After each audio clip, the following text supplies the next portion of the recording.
그러면 이제 우리가 방금까지 논의했던 이러한 것들을 배경으로 깔고 이제 우리는 본격적인 기업재무 수업을 하게 되는데, 이제 14장부터 시작을 하게 됩니다.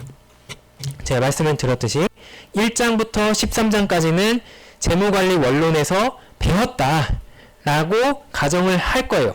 그렇지만 제가 아무리 이제 저도 피도 눈물도 없는 인간이긴 하지만 제가 그럼에도 불구하고 이제 여러 가지 여러분들의 문제가 있죠. 애로사항이 있어요. 왜냐하면 첫 번째로 다른 교수님께 수업을 언제 예전에 들었는데 그 교수님께서 미처 13장을 안 하셨다 라든가, 아니면 배웠지만 기말 시험이 끝남과 동시에 나는 컴퓨터를 포맷을 했다 그러면서 내 머릿속에서 지워버렸다 라든가, 아니면 안타깝게도 재무 관리를 아직 수강하지 못했다 라든가, 뭐 이런 문제들이 발생을 할 수 있기 때문에 제가 이번 14장을 하면서는 아주 최소한의 시간으로 지금까지 배운 내용을 간단하게 요약을 하고 시작을 하도록 하겠습니다. 그리고 나서 우리 본격적인 14장의 주제인 자본 비용에 대해서 배울 건데, 이 자본 비용은 자기 자본 비용과 부채 비용 그리고 우선주 비용으로 나누어서 생각할 수 있습니다. 그래서 자기 자본 비용을 먼저 이야기하고 그 다음에 부채 비용, 우선주 비용을 얘기할 겁니다. 그리고 이 장의 마지막에 가서는 이러한 다양한 형태의 자본 비용을 하나로 합치는 것에 대해서 이제 배울 예정입니다. 자, 그러면 일단 오늘은 다는 못하더라도 재무관리 원론에서 우리가 알았어야만 했던 것들, 혹은 여러분들이 이제 알면 되니까 라는 부분에 대해서 조금 이야기를 해보도록 하겠습니다. 재무관리 원론을 시작을 하면 우리 교재 순서를 따라가면은 1장, 2장에서 무엇을 하냐면 기본적인 규칙을 배워요. 기본적인 규칙이라는 것은 바로 회계를 의미합니다. 그래서 재무제표를 배웁니다. 그래서 재무제표, 그러니까 재무상태표, 그리고 손익계산서에서 그리고 현금 흐름표에서 얻을 수 있는 정보가 무엇이냐, 그리고 그거를 우리가 어떻게 써먹을 것이냐 라는 것에 대해서 배웁니다. 그 이후에 이제 나오게 되는 것이 바로 요 화폐의 시간 가치입니다. 화폐의 시간 가치라는 것은 돈도 시간에 따라서 가치가 달라진다라는 뜻이에요. 단적으로 얘기해서 여러분한테 오늘 100만 원을 줄까? 아니면 내년에 100만 원을 줄까? 이렇게 물어보면 아마 여기 있는 한 20명, 30명 정도의 학생 중에 1명 정도 빼고는 다 오늘 받겠다라고 이야기를 할 겁니다. 그것은 여러분들이 어떠한 배경 지식이 없더라고 하더라도 직감적으로 혹은 본능적으로 오늘이 무조건 좋아 라는 사실을 알고 있다는 거예요. 바로 이제 거꾸로 말하면 오늘 받는 것이 나중에 받는 것보다 같은 금액이라고 하더라도 무조건 좋다는 거죠. 그 이유에는 여러 가지가 있습니다. 대표적인 첫 번째 이유가 인플레이션이에요. 이제 편의점이나 슈퍼마켓에 가면은 아이스크림을 팔죠. 특히 뭐 여름이나 이런 때 되면은 뭐 50% 세일해서 막 팔고 1+1 이런 식으로 팔고 하는데, 일단 예를 들어서 스크류바를 사 먹겠다 라고 생각을 해봅시다. 근데 스크류바가 지금 아마 파는 금액이 1,500원인가 2,000원인가 이제 그래요. 제가 정확하게 기억은 안 나지만, 그래서 최소한 1,500원이 있어야 그 아이스크림을 사 먹을 수 있습니다. 근데 제가 어렸을 적에는 그 똑같은 스크류바가 300원이었어요. 그거는 그만큼 지금 시간이 지나면서 물가가 올랐다. 그래서 똑같은 돈이 있어도 똑같은 물건을 사기가 시간이 지날수록 점점 어려워진다라는 것을 의미합니다. 그러니까는 당연히 지금 돈이 있는 게 나중에 돈이 있는 것보다 좋죠. 왜냐하면 내가 그걸로 뭔가 물건을 사고 소비를 하려면 지금 있는 것이 훨씬 더 많은 물건을 살 수 있기 때문에, 이제 그것이 바로 시간이 지날수록 돈의 가치가 떨어지는 첫 번째 이유가 되겠습니다. 두 번째 이유는 기회비용이에요.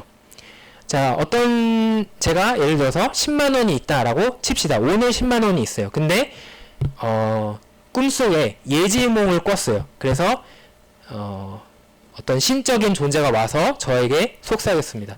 삼성전자에 투자해라.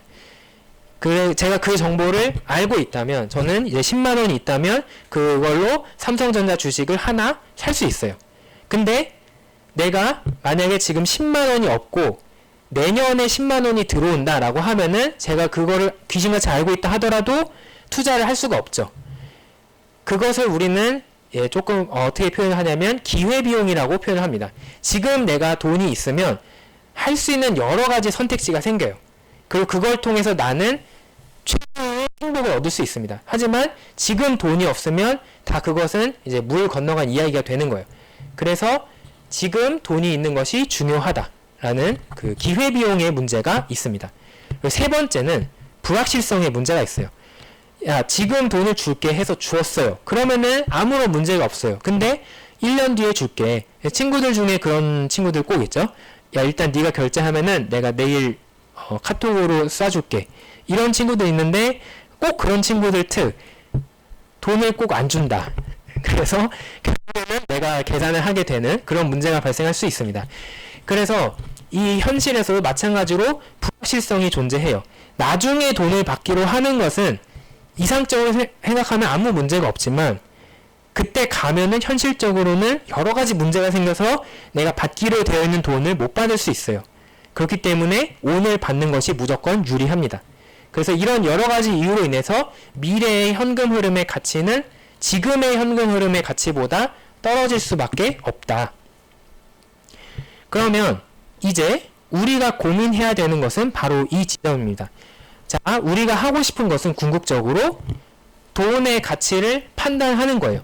그런데 시간이 다르면 이제 헷갈리게 됩니다. 자, 예를 들어서 지금 오늘 100달러를 받는 거랑 그 다음에 1년 후 100달러를 받는 이 두 가지를 비교하면 우리는 대부분의 경우 오늘 받는 게 좋다. 이거는 판단할 수 있어요. 왜냐하면 금액이 똑같은데 단지 유일한 차이는 오늘이냐 1년 후만 있기 때문에 오늘이 무조건 좋거든요. 근데 이제 애매한 문제들이 생길 수 있습니다. 오늘 100달러를 받을래?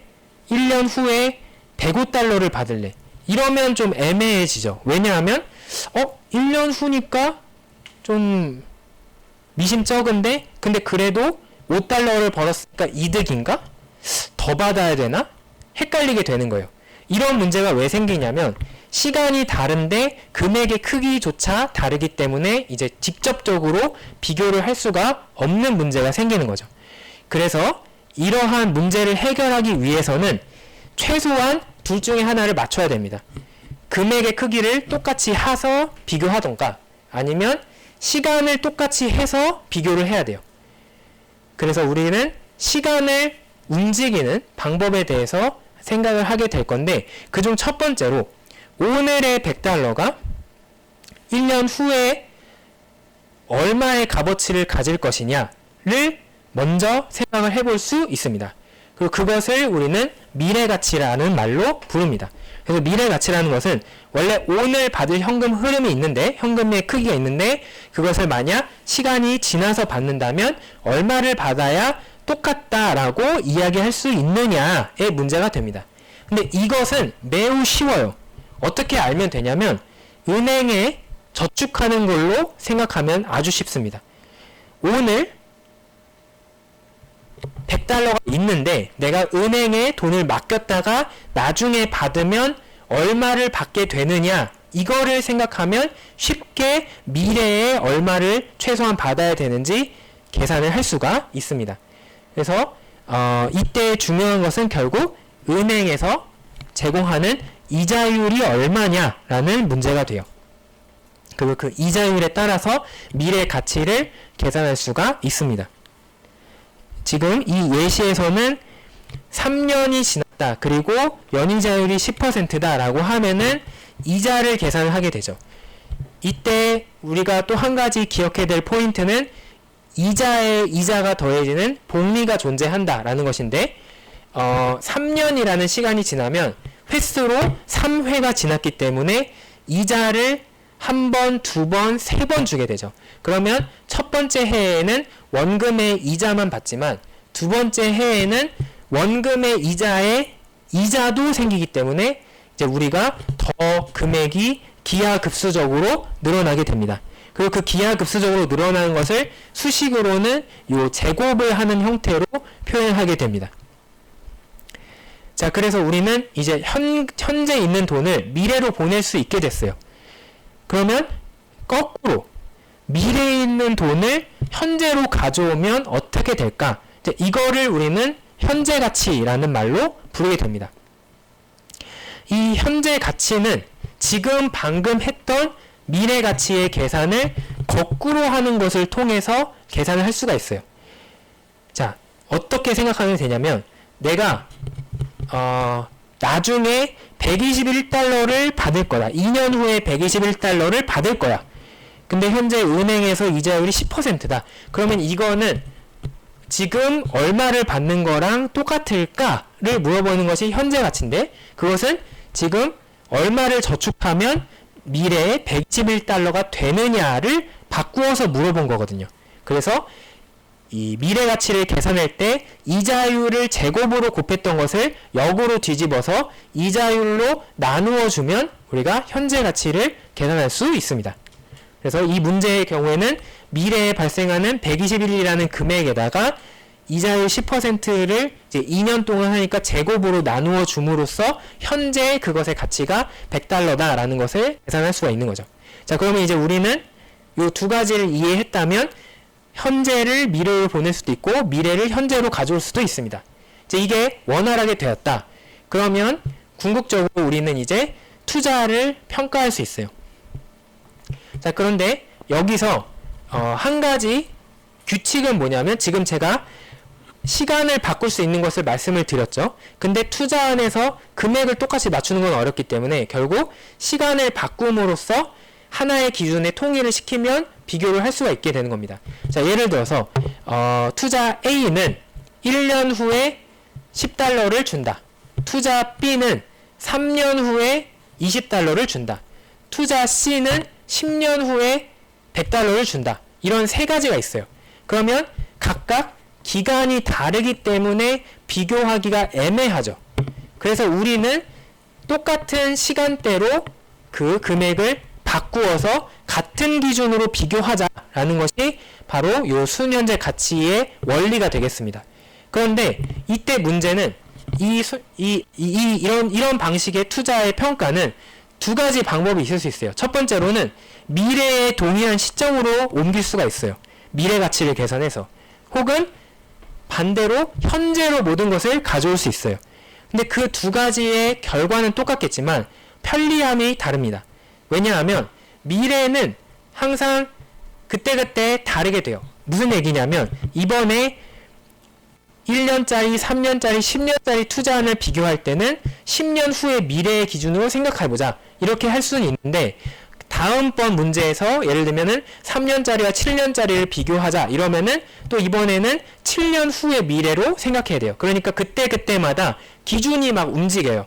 그러면은 불편하죠. 번거로워요. 근데 반면에 현재는 항상 현재거든요. 그래서 우리는 모든 판단을 현재 기준에서 하는 것이 적합하다라고 생각을 하고 현재 가치를 계산하는 것으로 투자의 값어치를 판단하려고 할 겁니다. 그래서 여기 제목에 현재 가치가 들어가요. 두 번째 또 문제가 있습니다. 어떤 투자는 이번에는 투자한 가는 2년 후에 100만 원을 준다. 근데 투자한 나는 그 100만 원을 1년 후에 50, 2년 후에 50으로 나누어 준다. 자, 이러면 어떻게 할 것이냐? 그러면 이제 또 새로운 문제가 생기죠. 이렇게 나눠서 발생이 되는 현금 흐름들을 어떻게 처리할 것이냐. 그래서 나오게 되는 것이 바로 이 순자가 붙은 순현재 가치가 되겠습니다. 이 순현재 가치의 원리는 뭐냐면 각각의 모든 현금 흐름에 대해서 현재 가치를 계산한 다음에 그걸 다 더하면 토탈이 나온다. 그것이 내가 이 투자로부터 얻게 되는 이익이다 라는 거예요. 요 이익에는 내가 써야 되는 비용과 이 투자로부터 얻어지는 수익이 모두 포함이 되기 때문에 그것을 가지고 우리가 투자안을 평가할 수 있다는 겁니다. 지금 제가 수익과 비용 그리고 이익이라는 말이 나오는데, 수익은 들어오는 돈을 전체적으로 이야기하는 개념이 되고, 비용은 내가 쓰는 돈이죠. 그리고 마지막으로 이익은 뭐냐면 수익에서 비용을 빼고 실제로 내가 추가로 얻은 부분을 의미하는 말이 되겠어요. 그러면은 이것을 숫자로는 어떻게 표현을 하느냐? 들어오는 거는 플러스, 그러니까 수익은 플러스, 비용은 마이너스를 합니다. 그러면은 플러스 마이너스를 할 거예요. 그러면 어떤 숫자가 나올 텐데 그것을 우리는 이익이라고 부르게 되고, 그 이익은 플러스일 수도 있고 마이너스일 수도 있습니다. 근데 이익이 플러스이다, 이 의미는 무엇이 되냐면 수익이, 그러니까 플러스가 되는 것들이 비용, 마이너스가 되는 것보다 컸으니까 플러스가 되는 거예요. 그래서 이 경우에는 내가 벌어들이는 것이 써야 되는 것보다 크다라는 뜻이고, 그 경우에는 내가 좋다라는 것을 여러분들도 직관적으로 알 수 있을 겁니다. 근데 반면에 요 계산한 결과가 마이너스가 되었다. 이건 어떤 거냐면 들어오는 돈보다 나가는 돈이 더 많다는 뜻이죠. 이거는 내가 손해를 보고 있다는 뜻이에요. 그래서 지금 계산한 수년제 가치가 음수가 되면 손해보는 거니까 하지 말아야 된다라고 우리가 결론을 내릴 수 있습니다. 그래서 수년제 가치는 아주 훌륭한 기준이 되는데, 이 방법대로만 따라하면 현재라는 절대적인 시간의 기준에서 0이라는 절대적인 숫자를 가지고 딱 판단을 할 수가 있습니다. 그래서 아주 결과가 좋아요. 자, 예시를 한번 들어볼게요. 빨리 하겠습니다. 어떤 회사가 새로운 제품을 출시할까 고민을 하고 있습니다. 근데 신제품을 만들면 2년 동안 딱 팔 거예요. 그리고 매년 $2,000를 벌 수 있습니다. 근데 이 신제품을 개발하고 그걸 생산하기 위한 설비를 설치하기 위해서 오늘 $3,000를 써야 돼요. 자, 그러면 이거를 그림으로 그리면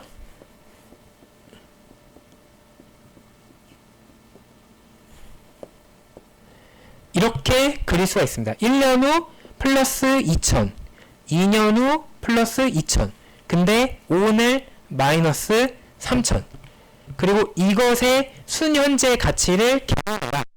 그때의 할인율을 10%로 해라 라고 하면 여러분들이 재무관리 원론을 성공적으로 수강을 했다면 이러한 계산식을 세울 수 있습니다. 순현재 가치는 마이너스 3,000 더하기 2,000 나누기 1 플러스 0.1 플러스 2,000 나누기 1 플러스 0.1의 제곱, 이걸 쓸 수 있는데, 이 숫자를 의미를 설명을 드리자면 마이너스 3,000은 오늘 내가 써야 되는 비용이에요. 이거는 이미 오늘 현재 시점에 있기 때문에 아무런 조작을 가하지 않고 그대로 숫자를 가져옵니다. 근데 1년 후에 2,000은 1년 후라는 미래에 발생하기 때문에 앞에서 배운 현재 가치의 계산 방법을 적용해서 이자율인 혹은 할인율 10%로 나누어 주어서 현재의 값어치를 계산합니다.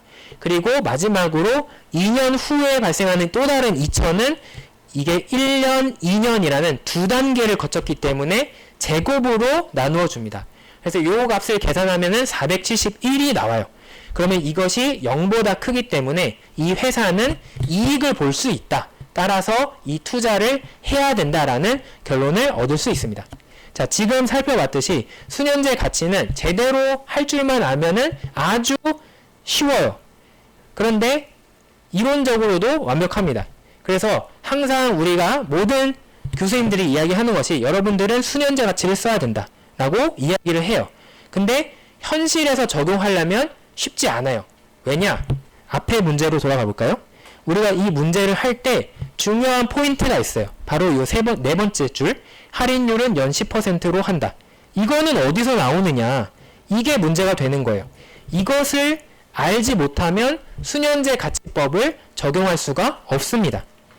그래서 우리가 수년제 가치법을 적용하기 위해서는, 그리고 그것을 통해서 투자안들을 평가하는 이 이 캐피탈 버제팅을 제대로 하기 위해서는 할인율을 먼저 알아야 되는 겁니다. 그리고 바로 그 지점에서 우리가 지금 이번에 나오는 14장의 자본 비용이라는 개념을 도입하게 된다. 그래서 우리 어떤 기업이 사용해야 되는 할인율은 그 기업의 자본 비용으로 결정이 된다라는 것을 우리가 14장을 통해서 배우고 그 자본 비용을 계산하는 방법을 배우게 되겠습니다. 네, 여기까지가 이 14장이 왜 필요한지를 이제 설명하는 내용이었고, 이제 다음 시간부터는 이제 본격적으로 14장 내용을 다뤄보도록 하겠습니다.